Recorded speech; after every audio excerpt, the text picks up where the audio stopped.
Bienvenue dans un espace où les idées se rencontrent, où les sourires ouvrent les conversations, où chaque voix a sa place, chaque histoire mérite d'être racontée. Ici Soko est là, Stéphanie est là, Farida est là, et avec vous, la journée prend une autre couleur. Entre copines, on parle d'amour, on parle de famille, on parle de rêve, on parle de la vie. On rit, on apprend, on partage, on débat, toujours dans la bonne humeur. Un café, un micro, un sourire et des milliers d'opinions qui font avancer la discussion. Appelez, écrivez, réagissez, votre parole compte, votre expérience inspire, votre histoire nous rassemble du lundi au vendredi, de 9h à midi. Toute la ville se retrouve sur une seule fréquence. Entre copines, rendez-vous qui branche, toute la ville se retrouve, le rendez-vous qui vend, qu'on évite, le rendez-vous qui respire. Entre copines, rendez-vous qui branche. Antigène, radio métropolitique 99.9 FM. Entre copines, parce que votre avis compte.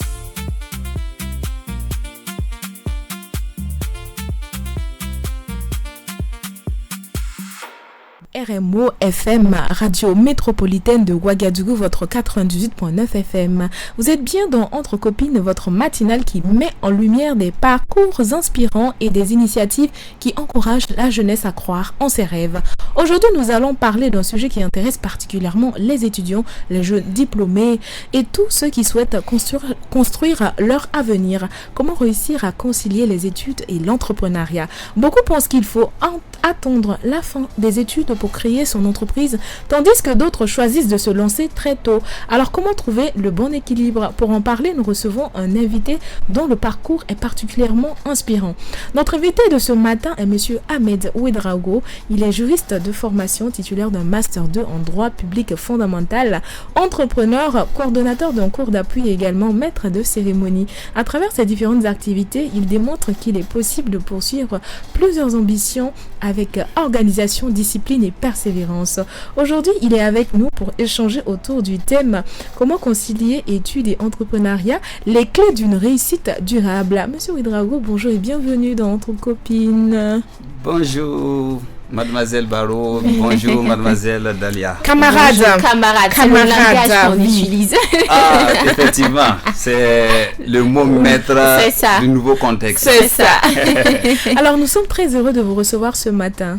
Le plaisir aussi à partager. D'accord. Alors, notre invité du jour est monsieur Ahmed Ouedraogo, juriste de formation et titulaire d'un Master 2 en droit public fondamental. En plus de son parcours dans le domaine juridique, il est coordonnateur d'un cours d'appui en littérature où il accompagne des élèves des séries A et D dans leur réussite scolaire. Excellent communicataire, il exerce également comme maître de cérémonie à temps partiel, mettant son éloquence et son sens de l'organisation au service de nombreux événements. En dehors de ses activités professionnelles, Ahmed Ouedraogo est un passionné de football et un fervent admirateur de Lionel Messi. Ah d'accord, Il aime également pratiquer le football, aller au cinéma et partager des moments d'échange et de discussion avec les autres. Un homme aux multiples facettes animé par le goût du savoir, de la transmission et de la communication. Auditeurs, c'est avec un grand plaisir que nous recevons aujourd'hui monsieur Ahmed Ouedraogo. Bonjour. Bonjour. Alors, vous êtes juriste de formation, titulaire d'un Master 2 en droit public fondamental, mais également coordonnateur d'un cours d'appui et maître de cérémonie. Comment décrivez-vous votre parcours en quelques mots? Mon parcours est celui d'une personne qui s'est passionnée du droit après l'obtention d'un baccalauréat série D, mais qui a rapidement reçu le fouet de l'ennui. Faire uniquement le droit m'ennuyait beaucoup. Ouais. Donc il me fallait ce vent de liberté et essayer de toucher d'autres possibilités, toucher d'autres vies. Et cela m'a conduit vers la maîtrise de cérémonie et aussi encadrer les élèves. Il faut dire que depuis la seconde, j'ai nourri une véritable passion, un penchant pour la philosophie. D'accord. Tellement je m'en sortais, le professeur souvent me cédait la possibilité de dicter le cours. Je me plaisais là-dedans et rapidement je me suis passionné et je me suis créé d'autres chemins. D'accord. Merci à vous. Aujourd'hui, nous abordons un thème qui interpelle de nombreux jeunes. Comment concilier études et entrepreneuriat, les clés d'une réussite, les clés pour réussir sur les deux fronts. Selon vous, pourquoi est-il important de parler de cette question aujourd'hui? Il est très important de parler de cette thématique parce que le monde, il a changé. Ouais. Nous ne sommes plus dans un monde là où gagner le BPC, gagner le bac, gagner la licence ou le master garantit foncièrement un boulot. En effet. Ouais, les choses ont changé. Exactement. Nous sommes à l'époque là où les diplômés sont pléthoriques, sont nombreux. Donc il y a une guerre dans l'employabilité. Et aujourd'hui, il faut envisager l'auto-emploi. Okay. Donc, traiter de cette thématique relève d'un intérêt majeur et ce serait suicidaire pour un étudiant de se focaliser uniquement sur les études. Bon, certains peuvent le faire, mais anguille sur roche. En tout cas. Alors, Stéphanie? Alors, moi, j'aimerais savoir, la question que j'aimerais poser à Monsieur Ahmed, c'est de savoir pourquoi aujourd'hui nous parlons de la manière de... Pourquoi il est nécessaire de parler de la manière de concilier études et entrepreneuriat. Cette thématique, quand vous approfondissez l'analyse, vous vous rendez compte qu'il y a des étudiants qui posent la problématique du temps. Et certains posent la problématique des moyens. Et certains ne savent pas à quel sens se vouer. Et ils voient que l'avenir semble sombre. Les choses sont difficiles. Donc il y a lieu de se poser cette question. Comment concilier études et entrepreneuriat? Surtout que nous sommes dans un monde là où on ne demande que la polyvalence. Être monovalent ne mène absolument à rien. Ça fait peur. En effet. Ça fait peur. Oui, je disais à quelqu'un, je pense que c'était hier ou avant-hier, j'ai dit, mais actuellement, là, c'est un vieux, il me dit, vous les jeunes de maintenant, vous n'aimez pas. J'ai dit, il faut laisser les gens tranquilles. Vous, votre époque, là, avec pour nous, là, c'est pas pareil. Maintenant, nous, on travaille triplement pour avoir plus. Et puis même le fait, on travaille triplement mais on n'arrive même pas à avoir ce que eux ils ont. Parce que maintenant la vie est devenue très chère. Oui, et puis on déprime encore. En effet. Il faut abattre un travail d'Hercule pour exister dans ce monde. Comme on le dit, les faibles vont disparaître. Donc, Dalia. Alors, on remarque que de plus en plus d'étudiants souhaitent créer leur propre activité avant même la fin de leurs études. Est-ce que c'est une bonne démarche? Est-ce que c'est une démarche que vous encouragez? Je disais tantôt que l'initiative de bosser en temps plein et de compter sur les diplômes pour un quelconque emploi est une initiative suicidaire. Nous sommes dans un monde de compétitivité. L'employabilité est aujourd'hui un univers très rude. Il y a tellement de diplômés que les chances sont devenues minces. Donc c'est toujours mieux de commencer à entreprendre tôt. C'est comme quelqu'un qui veut apprendre à jouer la guitare. Il faut le faire quand on est jeune. C'est ça. Étant vieux, les doigts ne seront pas assez effilés pour grincer les fibres de la guitare. C'est ça. Et c'est maintenant qu'il faut... C'est un philosophe qui parle. C'est ça. Il faut tout le temps remettre en cause, c'est le pourquoi. Le pourquoi. D'ailleurs, ce matin dans les coulisses, c'était ce débat-là. Le philosophe. Alors, monsieur Ahmed, à quel moment avez-vous décidé de vous lancer dans l'entrepreneuriat tout en poursuivant vos études? Moi, c'est depuis la première année. Mais il faut dire qu'en première année de droit, j'étais beaucoup plus le grain. On causait en longueur de journée. La belle vie, quoi. La belle vie. J'étais oisif. Mais il y avait des interrogations en moi-même. À quoi je sers? Est-ce que c'est bien? Quoi je sais? Voilà, c'est une question, ça. Qu'on se pose à la... Une question fondamentale, existentielle. D'accord. Voilà. M'asseoir en longueur de journée, à consommer le thé, à bavarder. Bon, je ne voyais pas quelque part mon humanité.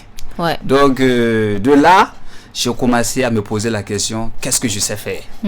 Et quand je fouillais, je vois que je ne savais rien faire de manuel. Ok. Tout ce que je connaissais, ce sont les choses que j'ai appris à l'école. Et il y a un livre que j'avais lu.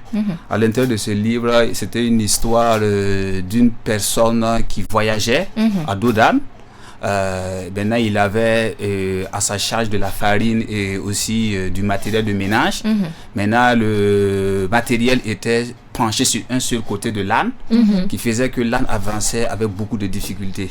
Donc, il a croisé un penseur qui lui a dit, mais ce serait mieux que tu essayes de partager les charges de deux parts pour que l'âne puisse se déplacer aisément. Le marchand dit, oui, ce que tu as dit est vrai, mais toi, quel est ton métier? Le penseur dit que je suis là à voyager de village en village et mon travail, mon activité principale, c'est de réfléchir. Il dit, bon, c'est bien que mais s'il prenait vraiment sa réflexion pour en faire un service et en contrepartie avoir de l'argent, ce serait bien. Parce qu'un savoir qui ne te permet pas de manger ne sert absolument à rien.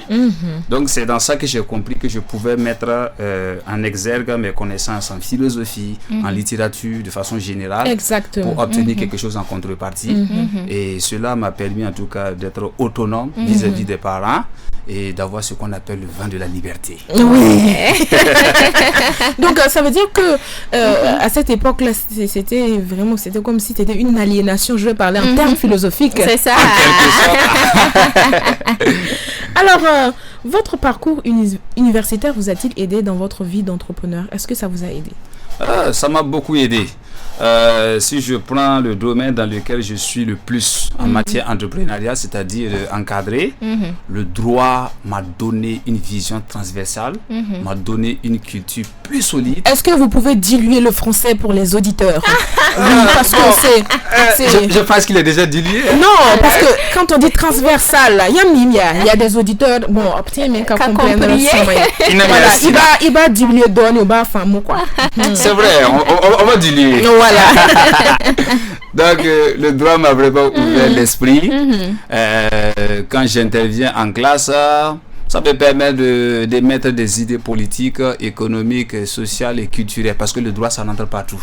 Et dans la vie de tous les jours, le droit m'a appris qu'on ne vit pas n'importe comment. Ça m'a donné de connaître ce qui est permis et ce qui est prohibé. Et ça aide beaucoup dans le domaine de l'entrepreneuriat. On ne fait pas les choses n'importe comment. Ce qui est permis, ce qui est prohibé. Oui, ce qui est permis et ce qui est prohibé. D'accord. Voilà, donc ce qui est possible de faire et ce qui est interdit. Voilà, il faut on a quand même un philosophe. Non, mais c'est important qu'il dilue pour nos auditeurs fous. Voilà, nos auditeurs ne sont pas n'importe qui. Mais c'est ça. Non, on ne s'adresse pas à n'importe qui. Alors, est-il réellement possible de réussir à la fois ses études et son entreprise? Oui, je dirais que c'est possible, mais il faut relativiser. Ok. Qu'est-ce que tu fais de parallèle à tes études? C'est la question qu'il faut se poser. Moi, à mon niveau, je suis dans une condition vraiment aisée. Faire le droit et enseigner, ça va de pair. Parce que je consacre ma journée à étudier et les nuits, c'est pour dispenser les cours. Donc, en matière de temps, il n'y a pas de problème. Voilà. Maintenant, si une personne veut se consacrer à une entreprise hyper chargée, une entreprise qui sera l'arbre qui va cacher la forêt, ça va être vraiment difficile. Très, très, très difficile. Et souvent, les gens veulent porter des charges qui les dépassent. Sinon, c'est bien possible de réussir études et entrepreneuriat, d'autant plus qu'en Europe, même les gens le font. Quelqu'un a dit, et je pense que c'est Samuel Eto'o, en disant qu'en Afrique, les gens dorment beaucoup. Voilà. Et ici, on va plus dormir. Voilà, on va plus dormir. On a développé la culture du bosser en temps plein. Et quand les études, ça devient un pressing tout terrain, ça va aboutir à ce que vous savez, des années de chômage. Et après, c'est la désolation, la frustration, la mélancolie. Un jour, je me suis retrouvée avec une vieille. Et puis, elle m'a demandé d'après une de mes cousines. Je lui ai dit, et quand j'ai dit ça, elle a dit, Yamama Kamawa. Yan Karma. En fait, non, mais ce qu'il a dit, c'est vraiment très important. Hein, parce que souvent, vraiment, c'est vrai qu'au niveau des études, ça ne va, c'est peut-être trop chargé. Et comment je vais dire ça, l'entrepreneuriat, on fait des activités qui nous dépassent. Donc, ça veut dire, on n'a même plus le temps de bosser. Ça veut dire, à l'école, même, ça ne va plus. Et côté entrepreneurial, même, ça ne va pas également. Donc, il faut également qu'on sache faire la part des choses. C'est vrai qu'il faut entreprendre, mais il faut savoir entreprendre de la bonne manière. Voilà. Avoir une activité qui ne va pas interférer avec tes études. Surtout parce que si tu allies études et entrepreneuriat, ça veut dire que tes études te tiennent à cœur. C'est ça. Trouver l'équilibre. Voilà, trouver l'équilibre. Faites comme Daliatou, quand elle n'est pas à l'antenne, elle fait du gloss. Si elle ne fait pas du gloss, elle est en train de bosser ses cours de cosmétique. Oh, ça c'est fort. Alors, ça c'est statut visé. Stéphanie, j'ai pas aimé. Alors, monsieur Ahmed, camarade Ahmed, quelles sont les difficultés les plus fréquentes auxquelles les étudiants entrepreneurs sont confrontés? Bon, vous le savez, hein, pierre d'achoppement, ce sont les moyens financiers. Voilà. Et les étudiants se trouvent avec des ressources limitées, et ça même c'est logique. Qu'est-ce qu'un étudiant pouvait espérer d'autre que le manque d'argent? À moins que papa ne soit un multimilliardaire et qu'on vous cède une part de votre héritage avant, bien sûr. Mais je me dis, même être multimilliardaire, si l'enfant n'arrive pas à transformer cet argent-là, bon, ça va. Bon, c'est vrai, on dit qu'il y a des richesses qui sont inépuisables, mais franchement, bon, si tu ne sais pas transformer aussi, tu vas dilapider, tu ne sais pas utiliser, tu vas dilapider. Ouais, voilà. je venais même à là. Il y a aussi le manque de compétences. Hein, parce qu'il y a beaucoup qui veulent s'engager dans la voie de l'entrepreneuriat, mais ne sachant rien faire. D'autres veulent intégrer l'entrepreneuriat juste pour la forme. Voilà. En réalité, il n'y a pas un sens à ce qu'ils font. Voilà. Ils ne savent pas faire quelque chose. Tu vas voir certains, je veux faire le commerce. Mais la personne ne sait absolument rien du commerce. La personne n'a jamais tâté le commerce. Et la personne ne cherche pas à être un observateur de ce domaine avant de s'y engager. Quand c'est comme ça, c'est béton. Bien béton, en fait. Bien béton. Donc, il faut savoir, même si tu veux te lancer, il faut d'abord savoir même le domaine, connaître tout, voilà, avant de te lancer. Ça, c'est une obligation. Une obligation. Parce que tu peux voir peut-être ta copine vend des parfums, ou bien ta copine, en tout cas, elle fait le commerce, ça lui va très bien. Et puis toi aussi, tu te lèves, tu dis, ah, maman, il faut me donner l'argent et moi, je vais me lancer dans ça. Pourtant, tu ne sais pas, en fait, ce qui se passe dedans. Voilà. C'est comme, par exemple, vendre des brochettes. À l'apparence, ça paraît simple, très facile. Il faut juste avoir des baguettes, et vous un peu de feu, la viande avec la table, avec un peu d'oignon, avec un peu d'oignon, légèrement de piment. Voilà, et puis vous mettez votre blouse là où c'est écrit vendeur de brochettes. Ça paraît facile, hein, mais il y a toute une technique là-dedans. Toute une technique que les gens s'ignorent, et c'est une fois là-dedans qu'ils se rendent compte qu'en fait c'était un vrai labyrinthe. C'est ça. Et ils sont perdus. On en voit plein, hein, parce qu'il y a des gens, tu vas le voir, peut-être il a ouvert son coin aujourd'hui et peut-être un mois plus tard, je ne suis pas trouvé qu'il a fermé. Il a disparu. Il a disparu complètement. Disappear. Dans la nature. Voilà, donc il faut vraiment savoir dans quel domaine tu vas te lancer, bien apprendre avant de te lancer, tout simplement. Et il y a aussi, il faut dire, hein, il y a ce que, bon, on est en philosophie, n'est-ce pas? Il y a Confucius qui dit, fais ce que tu aimes et tu ne sentiras jamais que tu travailles. En fait. Et il y a Hegel qui dit que rien de grand ne s'est accompli sans la passion. Donc avant tout, il faut brûler de passion pour ce que l'on fait. Voilà, je sais qu'à l'antenne, j'ai des personnes qui sont passionnées pour la communication ou le journalisme, et ça se sent. Et même quand vous le faites, même si on vous paye à un bas salaire, vous serez peiné. Mais à quelque part, votre envie. En fait, à quelque part, il y a quelque chose que tu ne peux pas expliquer à quelqu'un. On ne peut pas l'expliquer. En fait, c'est l'essence même de la vie. C'est inexplicable. Alors, beaucoup de jeunes hésitent à entreprendre parce qu'ils pensent ne pas avoir suffisamment d'argent ou de temps. Qu'est-ce que vous pouvez répondre à ces jeunes-là? Bon, par rapport à ça, je dirais que ces personnes-là n'ont pas encore la passion pour ce qu'ils veulent faire. S'ils ont la passion, vous allez voir, ils vont s'y mettre. Et l'argent, ils vont le trouver.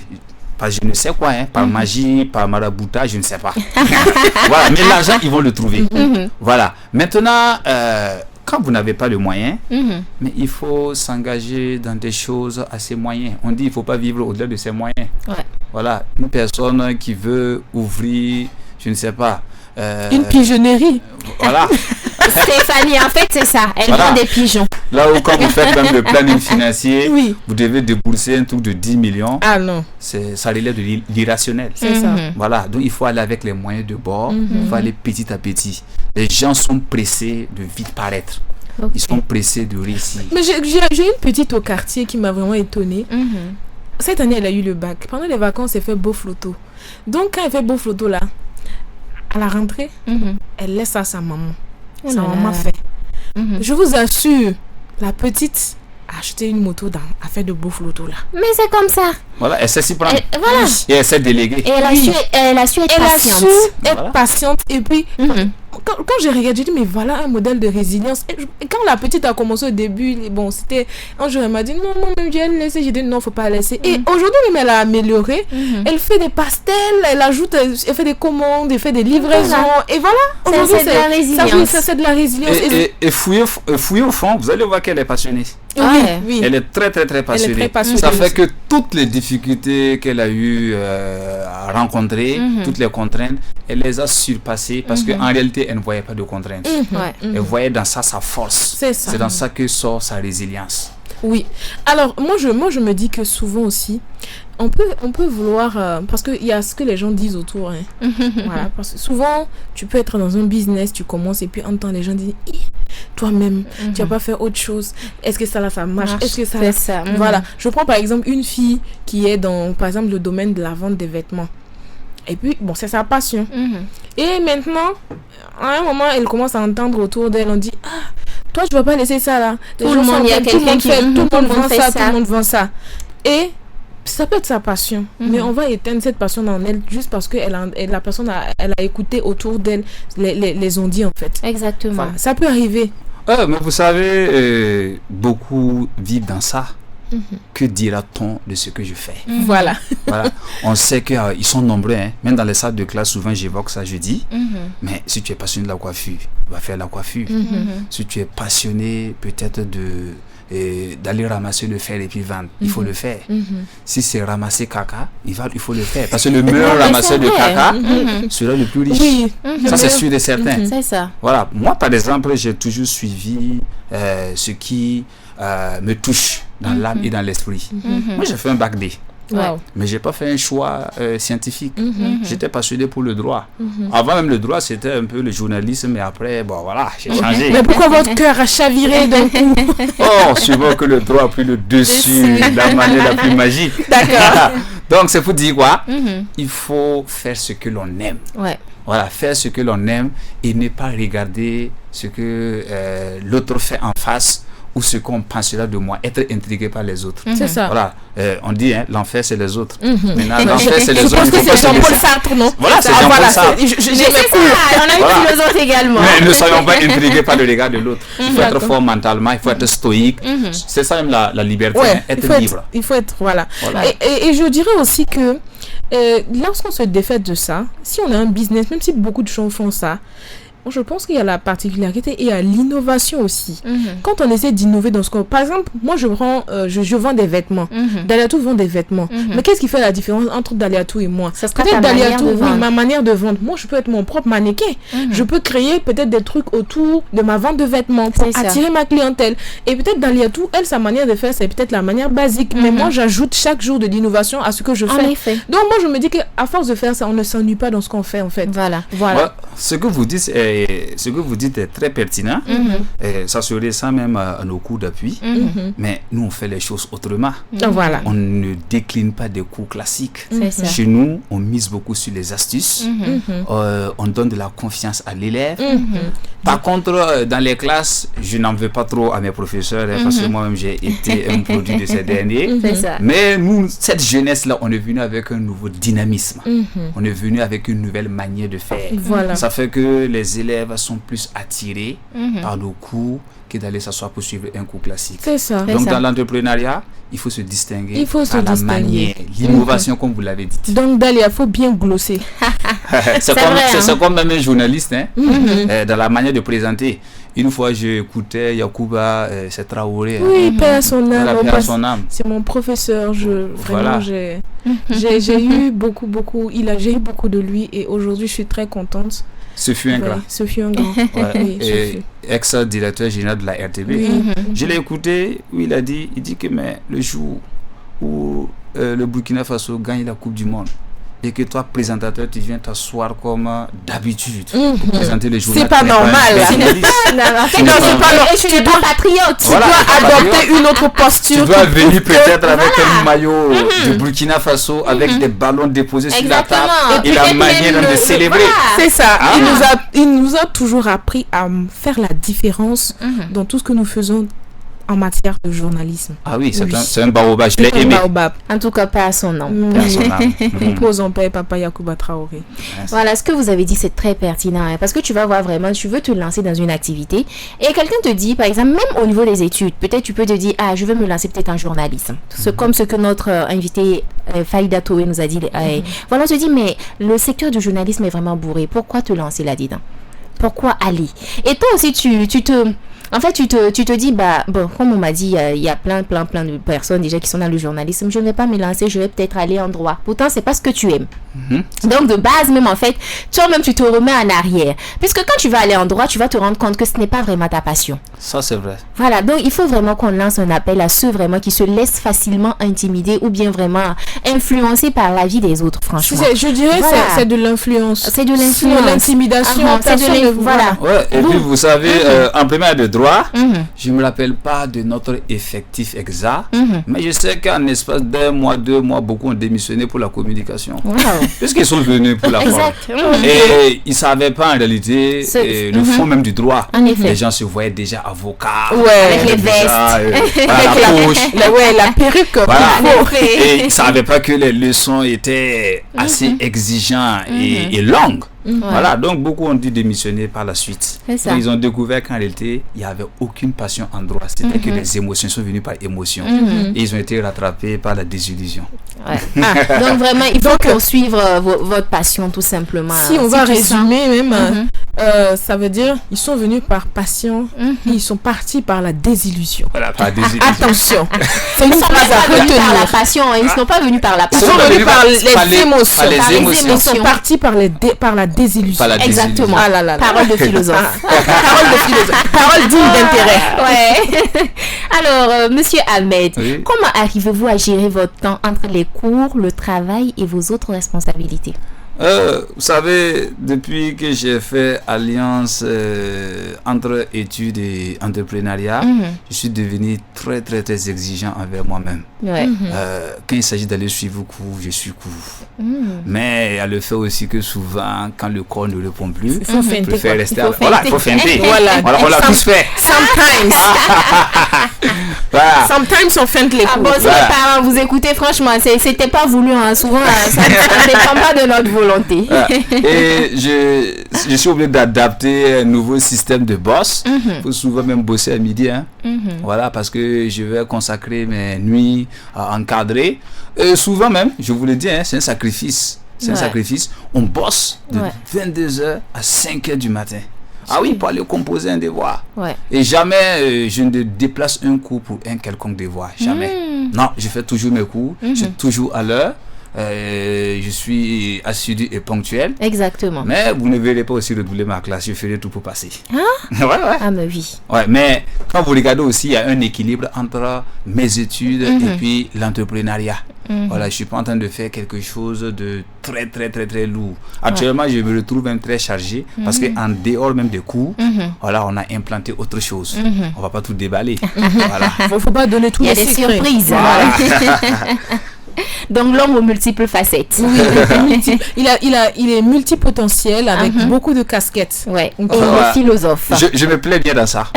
Parce que je m'ennuie quand je maîtrise une chose et je reste cantonné à ça. J'aime glaner d'autres horizons. En fait, je me retrouve un peu dans ce qu'il dit parce que moi, je n'aime pas faire une seule chose. Ça, c'est Facilement, Quand je tu fais ça, t'ennuies. Non, quand je fais une seule chose, j'ai l'impression que je ne fais rien. En Ouais, fait. tu n'utilises pas Donc, tout. oui, toute l'énergie. Parce que j'ai paix à son âme, Monsieur Traoré m'a dit, en fait, tu as beaucoup d'énergie. Tu ne comprends pas. Tu as de l'énergie que tu es en train de déployer. Ouais. Mais il faut réussir à canaliser. À canaliser. Donc, quand je vois que je fais ça et que je vois qu'il y a quelque chose d'autre que je peux ajouter là-dessus, voilà. Je me sens dedans, en fait. Exactement. Voilà. Donc, c'est ça qui me permet de tenir, de garder l'équilibre, de ne pas être ennuyante, de ne pas être ennuyeuse. de vivre en Voilà, quelque ça sorte. me Exactement. rend- voilà, ça me donne plus de vivacité en fait. Sinon, quand je suis statique sur quelque chose, bon, oui, ça va, mais bon. Voilà, Les vous êtes jeux, sous la ça, comme c'est pas pesanteur de la Stéphanie en monotonie. fait. Quoi. Voilà, ce que Stéphanie a dit, c'est vraiment très important. Hier, on a soulevé la question de la dépression. Parce que, en fait, si tu fais vraiment beaucoup de choses à la fois, tu arrives vraiment à... en fait, tu n'as même pas trop de temps même pour penser même à tes problèmes. Ça, c'est vrai. Voilà, donc ça t'évite encore de peut-être être en dépression. En tout cas, d'avoir des problèmes mentaux. L'oisiveté, vraiment, c'est... Exactement. C'est la mère de toutes les vices. Voilà. C'est ça. Donc, Je il pense faut que- vraiment qu'on apprenne à, en tout cas, utiliser tout notre temps, vraiment, à être multitâche. À bien si possible, l'utiliser. À bien l'utiliser. Voilà. Voilà. Faudrait pas Et ne faire... pas être paresseux ou paresseuse, tout Voilà. simplement. Vous me rappelez cette image que j'ai toujours eue de certains professeurs. Voilà, la personne enseigne depuis 30 ans, il ne fait qu'enseigner, il ne fait rien en dehors de ce De qu'il fait. l'enseignement. En fait, Ah, c'est comme ça, quand je vois ces c'est gens- une vie monotone. Pour moi, c'est une vie morte. ça manque de peps. Il n'y a, Voilà. il n'y a pas de couleur en fait. Et Pas de moi je couleur. dirais que quand on essaie de travailler, même si on fait, il faut essayer de s'occuper. Par exemple, j'ai vu une maman qui était aussi professeure, Ouais. mais vous savez, elle avait un petit potager chez elle à la maison. Quand elle vient, elle descend les soirs, elle s'occupe de ses concombres, elle s'occupe Voilà. de ses tomates. Voilà. Et un jour, elle me dit, tu sais ce que je vais faire? Je dis non, je vais m'asseoir un jour, créer une crudité. Elle dit créer, parce que elle va utiliser les trucs de son potager là, Ouais. pour faire des mélanges, créer une crudité à part entière et elle va servir ça, je vais servir ça à Noël à mes invités. Ouais. Et donc, c'est comme ça que ça a commencé quand elle a pris sa retraite. Actuellement, vous voyez, elle a un petit service traiteur et puis Voilà. ça marche bien. En effet. Et j'ai dit, voilà, si elle était restée oisive, qu'est-ce qu'elle allait faire après la retraite? Voilà, effectivement. Franchement. C'est ça, la retraite aussi, je pense que, bon, c'est vrai qu'ils sont vieux, mais s'occuper aussi, ça leur permet d'allonger un peu plus leur vieux jour. Exact. Parce Ça, que c'est vrai. souvent, quand on est à la maison tout le temps, ils prennent un vieux qui est oisif et un vieux qui se dégourdit. Tu vas voir que lui, il ne tombera pas malade. Non, il tombera pas malade. Mais celui qui est tout le temps oisif, là, vous allez voir que souvent, bon, il va dire qu'il a mal ici, il y a la tension qui est en C'est train ça. de faire. Parce que, bon, il y a quoi pour s'occuper? Il n'y a pas quelque chose. Il n'y a rien Même à si c'est faire. une petite activité, ça peut être les pigeons, ça peut être les poulets, ça peut être en tout cas des petits trucs. Moi, je pense que c'est bon. C'est bon que même à la retraite, qu'on soit toujours... moi, je sais que mes petits-fils diront, Yaba. C'est quel genre de Yaba gangster, ça? Voilà, c'est bien même pour votre santé psychologique. Oui, c'est ça. C'est bien pour la santé physique. Quand on est à la retraite et qu'on est à la maison assis, vous intriguez même les autres. C'est ça, en fait. Les intriguer parce qu'on vous voit maintenant comme une charge. On se pose la question, est-ce que vous n'êtes pas peiné? Est-ce que vous n'êtes pas en dépression? Et tu Mais deviens quand on- aigri. Voilà, deviens aigri. Mais C'est quand ça. on voit qu'il y a bouge, gauche, droite, il y a du dynamisme. Là, C'est c'est ça, en intéressant. fait. Je me rappelle que il y a un petit au quartier d'Arel, il dit, je dis Darel, tu vas aller où? Il dit, moi je m'en vais chez Yaba. Je dis, tu peux faire quoi là-bas? Il dit, Yaba vend salade, elle a beaucoup d'argent. Voilà, en fait.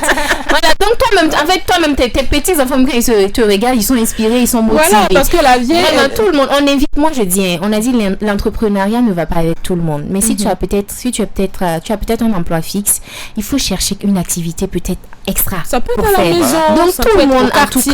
cas peut entreprendre. Ça va t'éviter. En fait, je me dis que l'entrepreneuriat, peut-être les gens ont compris, c'est quand on met quelque chose en place et puis on gagne, on génère des revenus.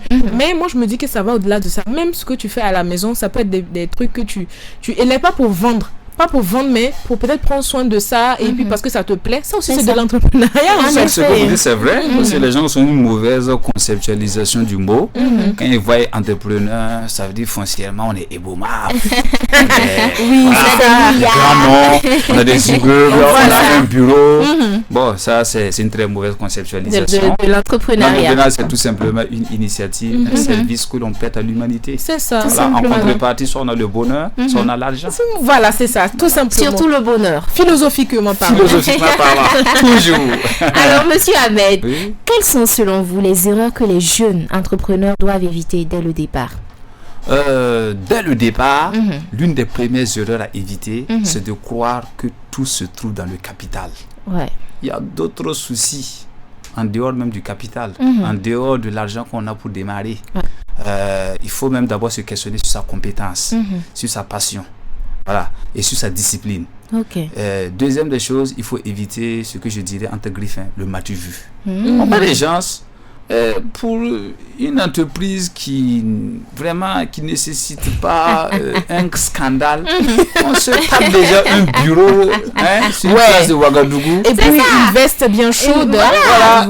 En oubliant qu'il faut payer les impôts. Il faut payer les impôts, la location même, c'est tout un problème. Voilà, donc la personne me mise dans le paraître même que d'exercer son activité. C'est ça. Et après, bon, on se retrouve maintenant avec ce que vous savez. Ça, c'est la tendance des réseaux sociaux. C'est Voilà ça. la tendance des réseaux sociaux. Et le PDG, Oui. on se donne des titres. Oui. En réalité, On se même donne les des titres comme CO. Oui. En réalité, même les titres DG. viennent naturellement. Voilà, quand vous faites quelque chose habituellement et vous êtes reconnu dans la chose, ce sont les gens qui vous nomment. C'est pas vous-même qui devez revendiquer le nom. C'est ça. Voilà. Donc il y a le matu vu. Le matu vu. Et Donc il faut l'éviter. Voilà, le matu vu fait que nous avons des entrepreneurs de forme. Des entrepreneurs. Pas de fond. Voilà, pas de fond. Folklorique, mais qui n'existe même pas. Voilà. Et ce sont des vidéos, des images. Oui, c'est tranchant. En fait, le problème de ce problème-là, je me dirais qu'il faut faire la part des choses. Il y a le branding qui est là. Même si vous voulez faire du branding, faut pas faire du matu vu. Faut pas miroiter quelque chose à la jeunesse. Voilà. Parce que souvent, il y a d'autres qui voient ça, ils vont entrer et puis ils vont commencer à vouloir ils vont nourrir des choses qui ne sont pas saines pour arriver à ce niveau-là. Pourtant, non, ça demande des étapes. Vous allez voir quelqu'un qui a peut-être 25 ans et qui veut avoir un train de vie de quelqu'un qui a 40 ans. Qui veut avoir un train de vie de quelqu'un qui a 50 ans. Mais c'est parce qu'il a vu ça sur les réseaux. Sur les réseaux. Donc moi je pense qu'actuellement il faut qu'on essaie de laver un peu, je dirais, l'esprit des jeunes qui regardent la manière dont l'entrepreneuriat se pose sur les réseaux.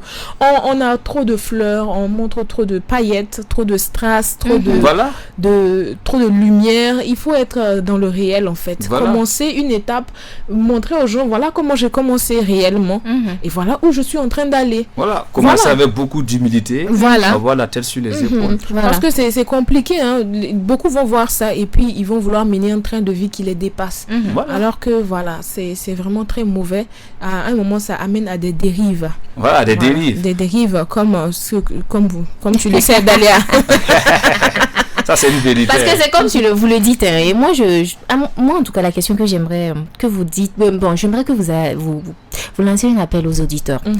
Avant de lancer ton entreprise, vous pensez qu'il faut d'abord faire, peut-être comme aller à l'école, comme on a appris la philosophie, l'anglais. Est-ce qu'il faut apprendre l'entrepreneuriat? Oui, il faut apprendre. Il faut apprendre avant de se lancer. Un exemple. Vous voulez gérer un maquis? Ouais. Je trouve que le meilleur des gérants, c'est celui qui a été un employé dans un maquis. Oui, si la personne a géré la caisse, ou la personne même a été serveur, il a eu le temps d'observer, il a vu les difficultés, il a vu les exigences. Celui-ci, quand vous le remettez l'argent, pour qu'il passe à la phase pratique, il sera meilleur qu'une personne qui a en main 100 millions et qui veut se lancer là-dedans. Vous allez voir, la personne va dilapider. L'argent va se dissiper dans les airs. C'est ça. Parce que la personne ne sait pas dans la pratique quelle est la sueur à couler. Comment brûler de sa poudre pour s'en sortir. C'est ça. Voilà, ça sera difficile pour la personne. C'est comme une personne, vous voulez peut-être vendre des brochettes, allez-y. Vous vendez un temps soit peu. Vous voyez comment ça se passe. Voilà, avec quelqu'un. Voilà, vous apprenez. Et il faut être très très très observateur. Et mon ami là, lui il est dans l'Attiékedrome. Mais il peut se déplacer uniquement dans un grand Attiékedrome pour voir comment ça se passe, s'inspirer, voilà, pour mieux faire. ça paraît anodin. C'est très important. C'est très important. Avant de se lancer. Voilà, mais les gens veulent prendre les décisions dans leur salon feutré. Voilà. Et on sort et puis on veut mettre en activité une chose jamais vue. C'est ça. Monsieur Voilà. Ahmed. Oui. Camarade Ahmed, franchement, merci beaucoup parce que je sens que vous allez revenir pour une partie. Parce qu'on ici, on ne sent pas le temps passer en fait, tellement c'est inspirant. Voilà, c'est tellement inspirant et ça permet aux jeunes de comprendre, ça leur donne une ouverture d'esprit. Exactement. Ça leur donne vraiment du tonus, ça leur donne aussi de comprendre que voilà, il y a beaucoup d'aspects qui rentrent en compte quand on veut concilier études et entrepreneuriat.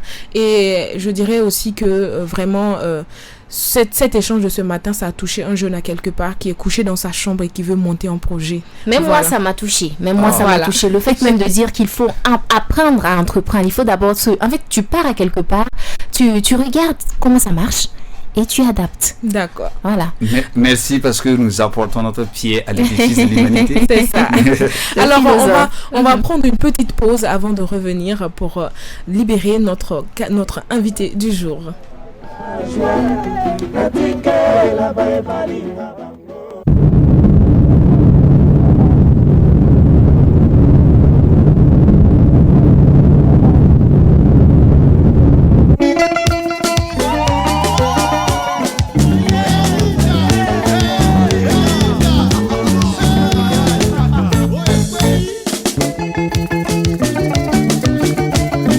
Sœur à grande marque Ndela Mokuse ya Ngoyoi.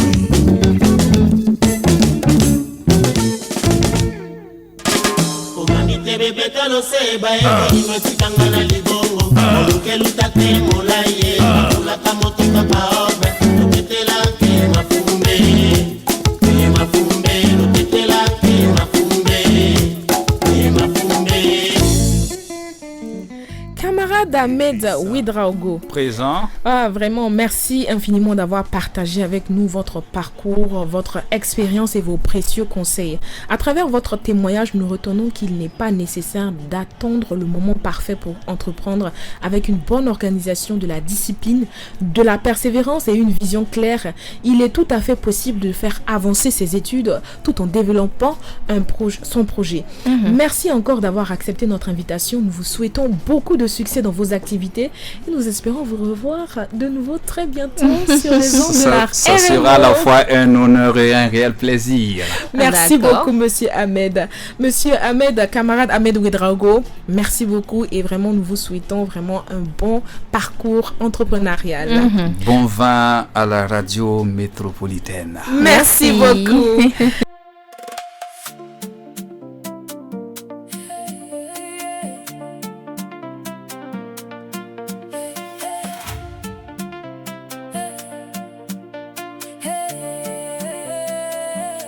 Bienvenue dans un espace où les idées se rencontrent, où les sourires ouvrent les conversations, où chaque voix a sa place, chaque histoire mérite d'être racontée.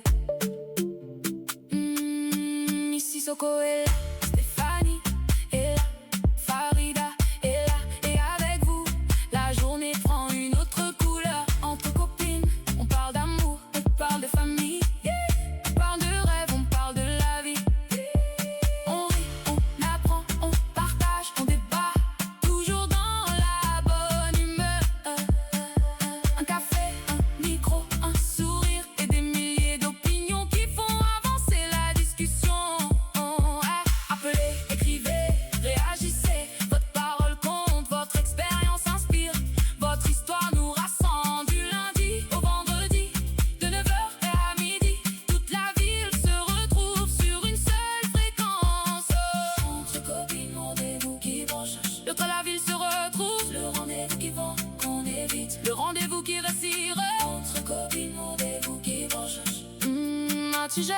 Radio métropolitaine 99 FM.